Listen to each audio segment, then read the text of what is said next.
Au niveau de ses avant-bras, évidemment, il est tombé à l'Espagnol de la formation Astana. Remco Evenepoel a été élu meilleur combatif de cette Vuelta et on comprend pourquoi dès la 3e étape et à l'arrivée au sommet à Arinsal.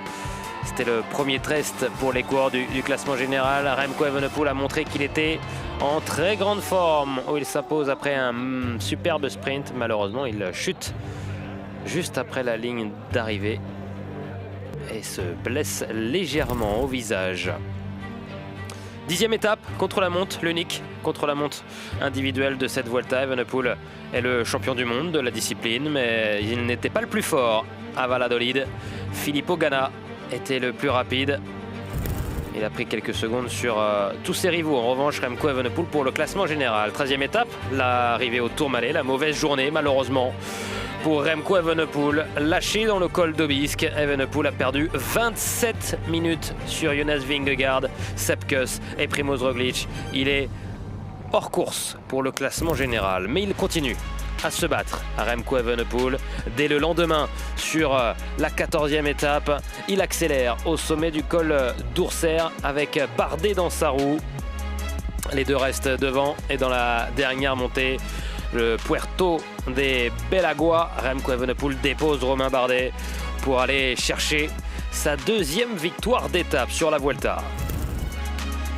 Et le lendemain, 15e étape, Remco Evenepoel est à nouveau en tête de course, mais cette fois, ce n'est pas le plus fort.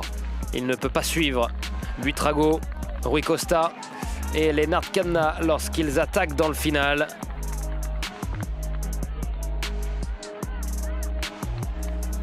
Mais Remco Evenepoel termine 4e de cette 15e étape. La 17e étape avec l'Angliru au menu. Un monument qu'Evenepoel veut mettre à son palmarès. Il est à nouveau dans l'échappée avec son coéquipier Mattia Cattaneo. Le Belge fait cavalier seul dans l'Alto del Cordal, mais il est rattrapé par les coureurs du classement général dans les derniers kilomètres. 18e étape, après la déception de l'Angliru, Remco Evenepoel est de nouveau en tête de course. Le lendemain encore, et à 29 km de l'arrivée, il accélère.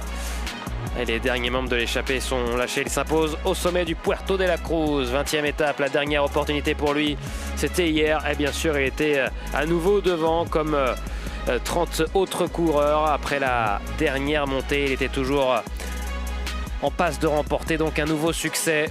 Mais Wout Poels a été le plus malin et plus fort pour remporter la victoire à Guadarrama. Remco Evenepoel